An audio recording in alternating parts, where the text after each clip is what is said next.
आज के इस वीडियो में हम लोग जो स्विच गियर प्रोटेक्शन का एग्ज़ाम हुआ 5th सेमेस्टर का, उसका ऑब्जेक्टिव में क्या क्या क्वेश्चन आया, उसका आंसर क्या होगा, उसको हम लोग एनालाइज करेंगे। उससे पहले हम आपको बता दें कि स्विच गियर का ऑलरेडी हमने कुछ अप्रॉक्स 100 ऑब्जेक्टिव करवाया था। लगभग ऑब्जेक्टिव जो आया है 20 ऑब्जेक्टिव, उसमें से आप देखिएगा तो 15 ऑब्जेक्टिव अप्रॉक्स मैच कर गए एकदम।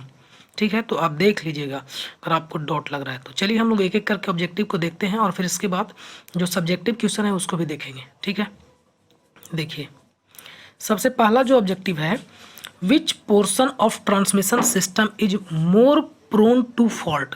इसका मतलब समझिए, क्वेश्चन पूछ रहा है कि ये जो ट्रांसमिशन सिस्टम है उसमें कौन सा पार्ट जो है वो सबसे ज़्यादा फॉल्ट होने का संभावना होता है, उसमें मोर प्रोन टू फॉल्ट, किस में सबसे ज़्यादा फॉल्ट आ सकता है। तो देखिए ऑप्शन में आपको क्या क्या है। ऑप्शन में अल्टरनेटर, हम लोग जानते हैं कि अल्टरनेटर का ऑलरेडी इम्पिडेंस का वैल्यू ज़्यादा होता है, इस वजह से इसमें फॉल्ट होने का चांस ना के बराबर है। स्विच गियर इक्विपमेंट, ये तो ऑलरेडी प्रोटेक्टिव इक्विपमेंट ही है। ट्रांसफार्मर स्टैटिक डिवाइस है, इसलिए इसमें फॉल्ट होने का चांसेस कम होता है। कौन सा बचा? सी, यानी ओवर हेड लाइन में फॉल्ट होने का संभावना क्या होता है? सबसे ज़्यादा होता है, क्योंकि ये ऑलरेडी एटमॉस्फेयर में खुला होता है।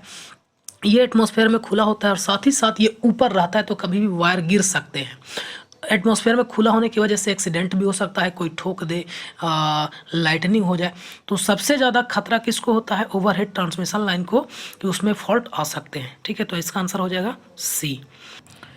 नेक्स्ट क्वेश्चन है, ए 10 kVA 400 volt by 200 volt single phase transformer with 10% impedance draw a steady short circuit current. यानी सिंपल कुछ नहीं, यहाँ पे शॉर्ट सर्किट करंट का वैल्यू कैलकुलेट करने के लिए बोल रहा है। हम लोग जानते हैं शॉर्ट सर्किट करंट का वैल्यू बराबर रेटेड करंट और बटा परसेंटेज इम्पिडेंस का वैल्यू हम लोग जानते हैं, ये बात गुने अगर परसेंटेज दे रहे हैं तो 100, यानी हमको रेटेड करंट का वैल्यू कैलकुलेट करना है।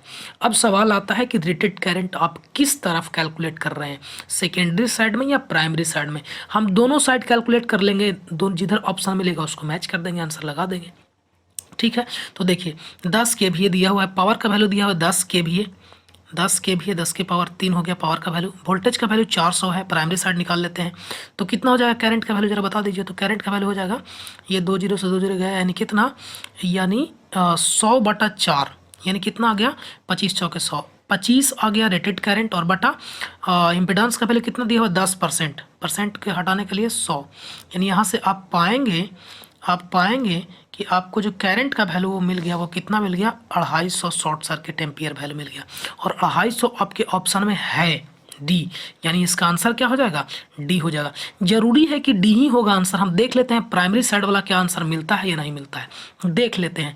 तो बताइए, तो प्राइमरी साइड अगर हम करते हैं, सॉरी सेकेंडरी साइड करते तो 200 से भागा देते, तो 200 से भागा देते तो यहाँ पे 200 एम्पियर आता, यानी यहाँ पे आता 50 और यहाँ पे 50 आता, यानी हमारा जो शॉर्ट सर्किट करंट का वैल्यू होता वो कितना आता, 500 एम्पियर आता। लेकिन 500 एम्पियर तो ऑप्शन में है नहीं, तो इसका आंसर क्या हो जाएगा? डी हो जाएगा, यानी 2 का डी। ठीक है, नेक्स्ट क्वेश्चन है ये 3 में बोल रहा है the symmetrical component are used in fault analysis because. बोल रहा है सिमेट्रिकल कंपोनेंट हम लोग फॉल्ट एनालिसिस में क्यों यूज करते हैं? तो जरा ऑप्शन देखिए, the number of equation becomes a smaller. जब सिमेट्रिकल हम लोग कंपोनेंट करते हैं, सिमेट्रिकल कंपोनेंट यूज करते हैं, इक्वेशन यूज करते हैं, तो वहाँ पे जब आप न्यूट्रल करंट का वैल्यू कैलकुलेट कीजिएगा तो न्यूट्रल करंट का वैल्यू सभी में क्या होते हैं? बराबर होते हैं, तो इक्वेशन कम जाएगा। दूसरा, पॉजिटिव करंट जो होता है, पॉजिटिव सीक्वेंस जो होता है, नेगेटिव सीक्वेंस से क्या होता है? बराबर होता है। तो ऑलरेडी हमसे इसे समझ सकते हैं कि इक्वेशन का वैल्यू क्या हो जाएगा? कम जाएगा। दूसरा देखिए, sequence network do not have mutual coupling, ये छोड़िए इसको। The result are required in terms of symmetrical component. बिल्कुल, करंट का वैल्यू जो रिजल्ट आता है वो हमको सिमेट्रिकल में मिल जाता है, यानी एक करंट का वैल्यू अगर हम लोग निकाल लिए ना एक फेज में, तो सारा फेज में जो फॉल्ट का वैल्यू होगा वो क्या होगा? सेम होगा। तो 2 मिल गया, तो ऑलरेडी थर्ड आंसर है, डी हो जाएगा इसका answer, all of the above. ठीक है, तो क्वेश्चन नंबर 3 का क्या हो जाएगा? डी। क्वेश्चन नंबर 4 में आइए, in comparison to rewireable fuse HRC fuse have advantage. HRC fuse का एडवांटेज सिंपल शब्दों में पूछ रहा है, तो क्या एडवांटेज होता है? हम लोग जानते हैं HRC फ्यूज का फुल फॉर्म ही होता है हाई रैप्चरिंग कैपेसिटी, यानी रैप्चरिंग कैपेसिटी इसका बढ़ जाता है जब हम लोग HRC फ्यूज का यूज करते हैं। तो ऑप्शन में जरा देखिए, तो बी तो ऐसे ही हो गया, high rapturing capacity. High speed operation, चूंकि जब रैप्चरिंग कैपेसिटी हाई होता है, जब हम लोग फ्यूज बनाते हैं HRC फ्यूज, तो ये एक पॉकेट में या एक बॉक्स में पैक होता है, तो इसमें कोई एक्सटर्नल इफेक्ट नहीं होता है, इस वजह से नो एजिंग इफेक्ट। दो ऑप्शन मिल गया। हाई ऑपरेटिंग स्पीड, चूंकि इसमें जो फ्यूज एलिमेंट यूज होते हैं वो जो रिक्वायर्ड होता है, हम लोग सिल्वर के रूप में यूज कर लेते हैं फ्यूज एलिमेंट, तो ये जल्दी से ऑपरेटिंग स्पीड भी क्या होता है इसका हाई होता है। साथ ही साथ इसमें फ्यूज लिंक ऑलरेडी अवेलेबल होता है, वो भी यहाँ पे काम करता है। तो इस प्रकार से इसका ऑप्शन क्या हो जाएगा? डी हो जाएगा, 4 का डी। ठीक है। क्वेश्चन नंबर 5 में देखिए, क्वेश्चन नंबर 5 में the initiation of electric arc at the instant of contact separation is caused by, यानी जब आर्क जनरेट होता है, आर्क का इनिशिएशन होने का कारण क्या है? Instant of contact separation. जब सर्किट ब्रेकर में सर्किट ब्रेक होता है सर्किट ब्रेकर में इस प्रकार से पहले लगा हुआ था, अब ब्रेक हो गया, तो ब्रेक होता है, तो उस टाइम आर्क क्यों जनरेट होता है? हम लोग जानते हैं आर्क जनरेट होने का मेन कारण जो होता है, करंट का कंडक्शन एयर के द्वारा होने लगता है, और एयर के द्वारा होने कहने का मतलब क्या कि एयर आयोनाइज्ड हो गया है। तो देखिए, तो option thermionic emission of electron, बिल्कुल इलेक्ट्रॉन का इमिशन होता है किसकी वजह से? हीट की वजह से। जब हीट देते हैं तो इलेक्ट्रॉन आउटर ऑर्बिट से क्या हो जाता है? बाहर हो जाता है और आयन बन जाता है मूल एटम उसका।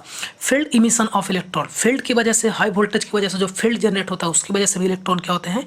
बाहर होते हैं। तो दोनों का ऑप्शन होगा, यानी इसका आंसर क्या हो जाएगा? सी, ए और बी। तो 5 का क्या हो जाएगा? सी। हमने ये ऑब्जेक्टिव जो करवाया था उसमें ऑलरेडी ये बताया गया था, आप देखिएगा उसको। ठीक है। क्वेश्चन नंबर 5 में हो गया। 6 देखिए, in circuit breaker ionization is facilitated by. Ionization क्यों होता है? Ionization is facilitated by, option देखिए, इंक्रीज इन फील्ड स्ट्रेंथ। अभी तो बताएं कि फील्ड की वजह से, बिल्कुल फील्ड स्ट्रेंथ का वैल्यू बढ़ाइएगा तो उसके बीच स्ट्रेस बढ़ेगा, इलेक्ट्रिक फील्ड का स्ट्रेस बढ़ेगा। दूसरा है increase of mean free length, free length का क्या कर रहे हैं? इंक्रीज कर रहे हैं। High temperature of surrounding medium, बिल्कुल टेम्परेचर को जब हम बढ़ाएंगे, ये 2 ऑप्शन मिल रहे हैं, तो 2 ऑप्शन के लिए तो है नहीं, तो ये क्या हो जाएगा? All of the D, all of the above, यानी आंसर क्या हो जाएगा इसका? डी हो जाएगा। ठीक है। क्वेश्चन नंबर 6 के बाद 7 में आइए। क्वेश्चन नंबर 7 में है, क्वेश्चन नंबर 7 क्या बोल रहा है कि if the it is difficult to interrupt a capacitive circuit because, सुनिए, कैपेसिटिव सर्किट को डिफिकल्ट इंटरप्ट करना डिफिकल्ट होता है, क्यों होता है समझिए। ये ओमेगा पे, टाइम कांस्टेंट पे वैल्यू डिपेंड करता है, तो ओमेगा बराबर होता है एल इंटू सी। सी का वैल्यू आप बढ़ाइएगा तो इसका टाइम कांस्टेंट का वैल्यू क्या होता है? बढ़ता है। टाइम कांस्टेंट एक्चुअल में यहाँ पे टी बराबर होता है, टी बराबर एल इंटू सी। ठीक है। जब आप वी एम का स्ट्राइकिंग वोल्टेज का वैल्यू निकालिएगा, वी आर का वैल्यू, तो V M into 1 minus cos omega T कर कैसे होता है। ठीक है। तो जब आप वैल्यू को बढ़ाते हैं कैपेसिटेंस का वैल्यू, तो ऑलरेडी जो स्ट्राइकिंग वोल्टेज होता है वो क्या होता है? बढ़ता है। तो इस प्रकार से इसका आंसर हो जाएगा B, the restrike voltage can be high, अगर आप कैपेसिटिव सर्किट को इंटरप्ट करते हैं तो। ठीक है। क्वेश्चन नंबर 7 के बाद हम लोग 8 में आते हैं। क्वेश्चन नंबर 8 में है the arc interruption in oil circuit breaker take place when. Circuit breaker में, ऑयल सर्किट ब्रेकर में आर्क इंटरप्शन कब होता है? हम लोग जानते हैं आर्क का इंटरप्शन तब होता है जब करंट का वैल्यू एयर के द्वारा फ्लो होना क्या हो जाए? बंद हो जाए। ठीक है।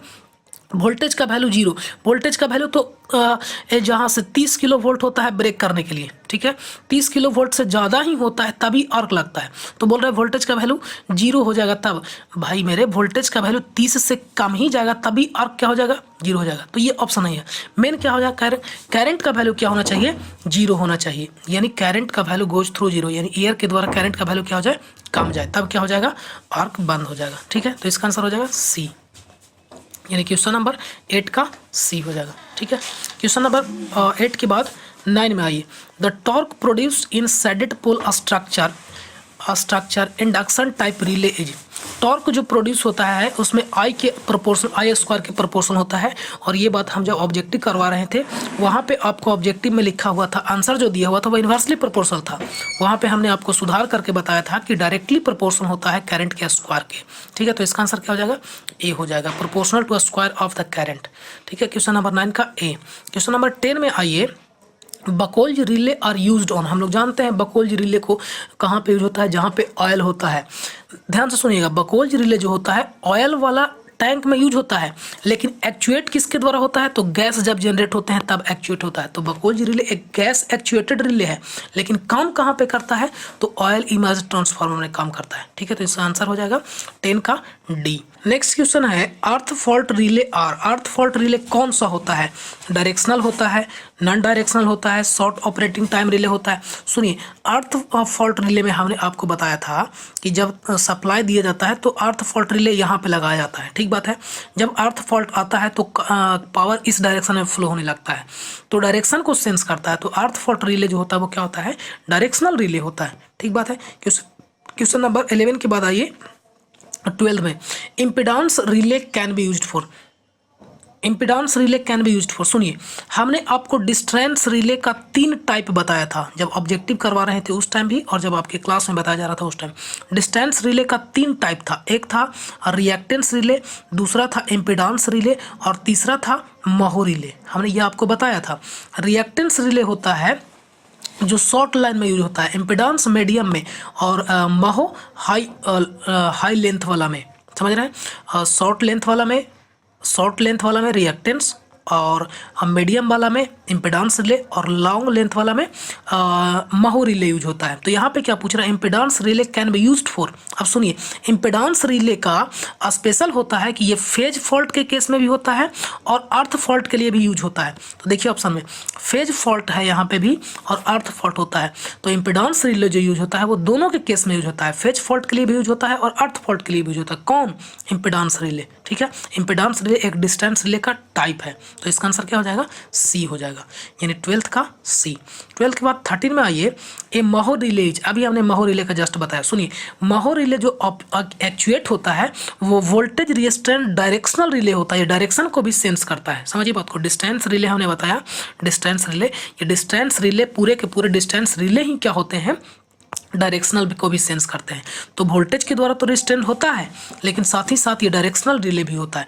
ओवर करंट नहीं होता है। ध्यान से सुनिए, ओवर करंट होता है कौन सा? डिस्टेंस रिले का और 2 पार्ट। कौन कौन से 2 पार्ट थे? तो अभी बताया हमने आपको। कौन सा? एक था रिएक्टेंस रिले, और दूसरा महो रिले। ठीक है, और इम्पिडेंस रिले। तो इम्पिडेंस रिले और रिएक्टेंस रिले ओवर करंट होता है। एक वोल्टेज रेजिस्टेंट होता है और एक डायरेक्शनल रेजिस्टेंट होता है। समझिए, ये जो आपको डायरेक्शनल रेजिस्टेंट दिख रहा है, ये सी में ऑप्शन दिख रहा है, इसका होता है इम्पिडेंस रिले। ठीक है, और ये जो ए वाला दिख रहा है ये होता है रिएक्टेंस रिले, और सी बी वाला जो ऑप्शन दिख रहा है आपको, बी वाला वोल्टेज रेजिस्टेंट डायरेक्शनल रिले, ये होता है महो रिले। ये होता है महो, और ये होता है ए में जो ऑप्शन दिख रहा है वो रिएक्टेंस होता है, और ये जो आपको दिख रहा है डायरेक्शनल रेजिस्टेंट ओवर करंट, ये होता है इम्पिडेंस। तो आपसे पूछ कौन रहा है? महो रिले, और इसी को एडमिटेंस भी बोलते हैं। तो इसका आंसर क्या हो जाएगा? बी हो जाएगा। आप ध्यान रखिएगा इस बात को। ठीक है, क्वेश्चन नंबर 13 के बाद आते हैं 14 में, the relay used for phase fault protection of short transmission line. अब सुनिए, अब क्या है? शॉर्ट ट्रांसमिशन लाइन के लिए तो अभी तो हमने बता दिया कि शॉर्ट ट्रांसमिशन लाइन के लिए कौन सा प्रोटेक्शन यूज करते हैं? तो रिएक्टेंस रिले यूज करते हैं। हमने तुरंत अभी बताया 3 टाइप, डिस्टेंस का 3 टाइप में कौन सा? तो रिएक्टेंस रिले हो गया। क्वेश्चन नंबर 14 का हो गया। 15 में आइए, a differential relay respond to. हम जब डिफरेंशियल रिले बता रहे थे वहाँ पे डिफरेंशियल रिले में बताया था कि या तो सिमिलर क्वांटिटी को ये डिफरेंस को डिटेक्ट करता है, तो करंट भी हो सकता है, वोल्टेज भी हो सकता है। तो यहाँ पे पूछ रहा है, देखिए यहाँ पे अलजेब्रिक डिफरेंस ऑफ 2 और more similar electrical quantity. Algebraic difference तो ना होता है, यहाँ पे वेक्टर डिफरेंस होता है या फेजर डिफरेंस होता है। तो देखिए, तो फेजर डिफरेंस और 2 और मोर सिमिलर इलेक्ट्रिकल क्वांटिटी, यानी इसका आंसर क्या हो जाएगा? बी हो जाएगा। 15 का बी हो जाएगा। ठीक है, क्वेश्चन नंबर 15 के बाद 16 में देखिए, 16 है the relay used for feeder protection. अब ये सवाल आता है इसमें कौन सा, ये ऑब्जेक्टिव शायद नहीं मिला था, हमने उसमें नहीं करवाया था। देखिए फीडर प्रोटेक्शन के लिए हम लोग जानते हैं कि डिस्टेंस रिले होता है या डिफरेंशियल रिले हम लोग यूज़ करते हैं। अब यहाँ तो कोई ऑप्शन में है नहीं, डिफरेंशियल रिले ही एक्चुअल में ट्रांसले रिले जो होता है, ट्रांसले रिले जो होता है वो क्या होता है, डिफरेंशियल रिले ही होता है। मतलब डिफरेंस के वैल्यू को ही एक्चुएटिंग क्वांटिटी जो होता है वो डिफरेंस को ही मेजर करता है। लेकिन ट्रांसफर रिले जब बोलते हैं, जब दो करंट को डिफरेंस को डिटेक्ट करेगा तो डिफरेंशियल रिले होता है। लेकिन करंट के जगह पे वो वोल्टेज के डिफरेंस को डिटेक्ट करता है तो उसका नाम हो जाता है क्या, ट्रांसफर रिले। तो बताइए तो डिफरेंस को डिटेक्ट कर रहा है कि नहीं, तो ये डिफरेंशियल रिले तो है, समझ रहे बात को।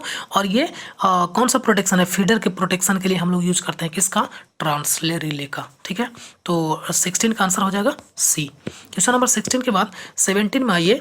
17 है a transmission line is protected by, transmission line किसके द्वारा प्रोटेक्टेड किया जाता है, तो डिस्टेंस के द्वारा। बिल्कुल, अब देखिए बोलिएगा डिस्टेंस के द्वारा भी किया जाएगा, करंट ग्रेडेड के द्वारा भी किया जाएगा। भाई मेरे डिस्टेंस नाम है उसका, current graded over current protection, बिल्कुल वो करंट को भी सेंस करता है, टाइम ग्रेडेड टाइम के अकॉर्डिंग भी होता है।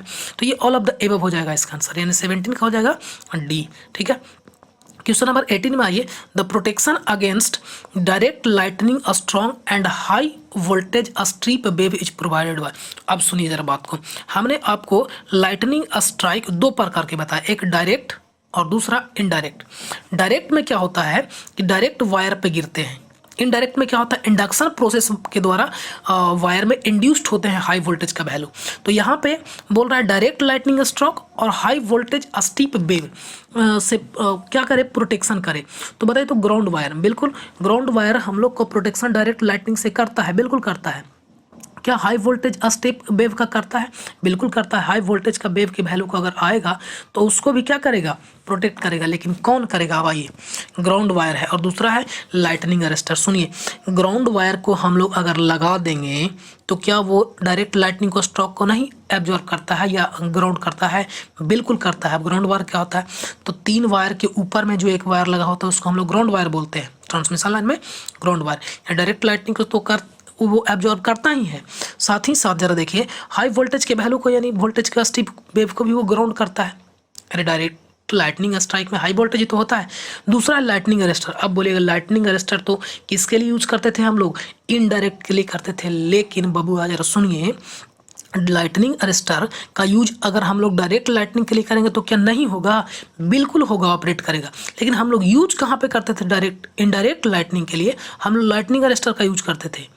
लेकिन लाइटनिंग अरेस्टर दोनों के लिए काम करता है, डायरेक्ट के लिए भी और इनडायरेक्ट के लिए भी। तो इसका आंसर क्या हो जाएगा, सी हो जाएगा। ठीक है, क्वेश्चन नंबर 18 के बाद आइए 19 में। 19 क्या बोल रहा है, ए लाइटनिंग अरेस्टर प्रोवाइड। हम लोग जानते हैं लाइटनिंग अरेस्टर का क्या काम होता है, तो बोलिएगा लाइटनिंग अरेस्टर का हाई इम्पिडेंस का रोके रहता है वोल्टेज के वैल्यू को। तो जब रोके रहता है तब लाइटनिंग आता कहाँ है, लाइटनिंग जब होता है तब ना उसका काम देखना है। तो जब लाइटनिंग आता है तब उस टाइम इसका इम्पिडेंस का वैल्यू क्या हो जाता है, कम जाता है। तो बताइए लाइटनिंग में अरेस्टर का क्या काम हुआ, लो इम्पिडेंस पाथ को प्रोवाइड करना। बोलिएगा ना सर ये हाई इम्पिडेंस पाथ प्रोवाइड करता है। तब जब हाई इम्पिडेंस कब करता है, जब लाइटनिंग नहीं होता है, तो फिर लाइटनिंग अरेस्टर का काम ही क्या हुआ। लाइटनिंग अरेस्टर का काम कब होता है, जब लाइटनिंग आता है और उस टाइम इम्पिडेंस का वैल्यू क्या करता है, काम करता है। तो आंसर क्या हो जाएगा, ए हो जाएगा। ठीक है, क्वेश्चन नंबर 19 के बाद 20 में देखिए, सर्ज एब्जॉर्बर। सुनिए, surge absorber absorb the energy of travelling wave. हमने आपको जब सर्ज एब्जॉर्बर बताया था उस टाइम बताया था कुछ एनर्जी को एब्जॉर्ब कर लेता है और कुछ को वो ग्राउंड कर देता है। तो इसका आंसर क्या हो जाएगा, डी हो जाएगा। इस प्रकार से 20 ऑब्जेक्टिव थे। अब आप सारे ऑब्जेक्टिव को देखिएगा कि कितना ऑब्जेक्टिव आपने सही किया और कितना ऑब्जेक्टिव गलत किया। और दूसरा बात, आप दिल दिमाग पे ना लीजिएगा कि मेरा इतना ऑब्जेक्टिव सही हो गया या इतना ऑब्जेक्टिव गलत हो गया। जो भी हुआ है एग्जाम अच्छा से गया होगा ऐसा उम्मीद करते हैं। और बाकी जरा और देख लेते हैं सब्जेक्टिव क्वेश्चन कैसा था इसका।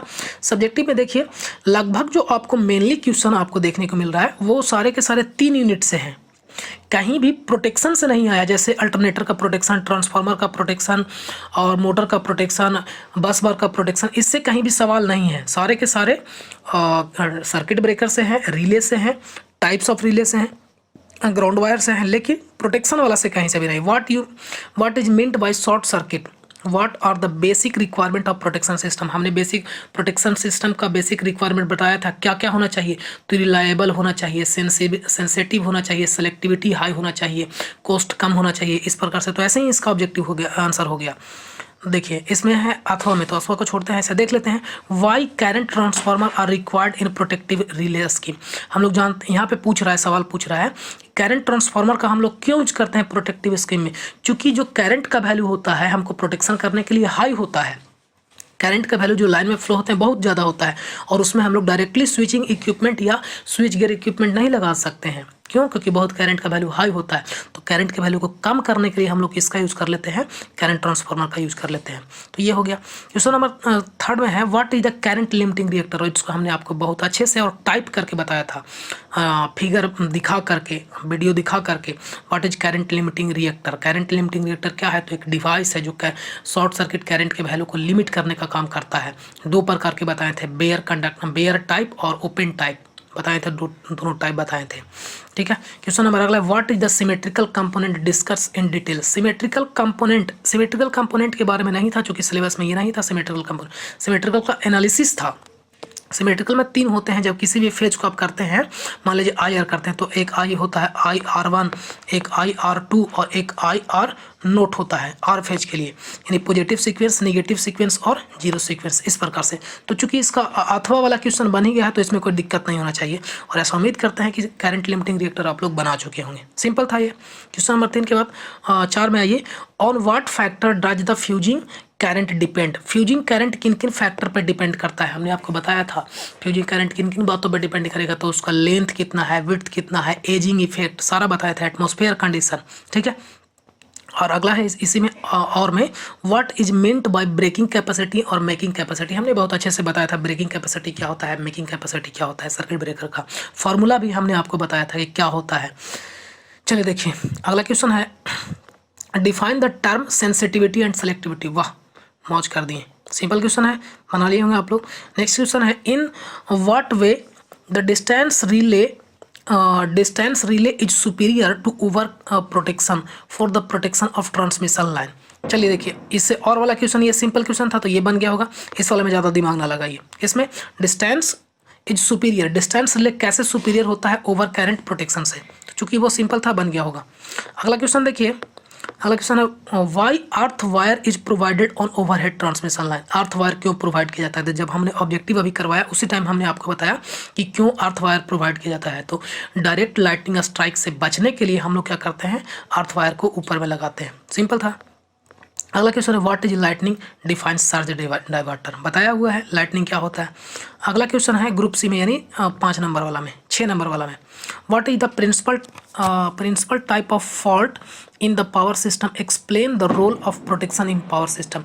प्रिंसिपल टाइप्स पूछ रहा है, फॉल्ट का टाइप, फॉल्ट का टाइप। हम लोग टाइप कौन कौन से पढ़े थे, फॉल्ट का टाइप पढ़े थे, बताइए। 4 सिमेट्रिकल और अनसिमेट्रिकल पढ़े थे, और उसके फिर 4 टाइप, एक का और एक का 2 प्रकार से पढ़े थे, उसके बारे में लिखना था। और प्रोटेक्शन इन पावर सिस्टम का एक रोल क्या होता है, अगर हम लोग प्रोटेक्शन नहीं करेंगे पावर सिस्टम का तो सारा सप्लाई क्या हो जाएगा, इंटरप्ट हो जाएगा, तो बहुत ज़्यादा रोल होता है। ठीक है। अगला क्वेश्चन है, describe the construction and principle of operation of induction type over current relay. Induction type over current का रिले का लिख देना था। इंडक्शन टाइप हमने आपको अच्छे से बताया था कि इंडक्शन टाइप रिले क्या होता है, जब इंडक्शन प्रिंसिपल पे काम करता है। और यहाँ पे ओवर करंट भी क्या कर दिया है, ऐड कर दिया है। तो इंडक्शन के साथ साथ इंडक्शन प्रिंसिपल पे काम करने वाला इंडक्शन रिले हो गया, लेकिन कब वो काम करेगा, जब करंट का वैल्यू क्या हो जाएगा, हाई हो जाएगा।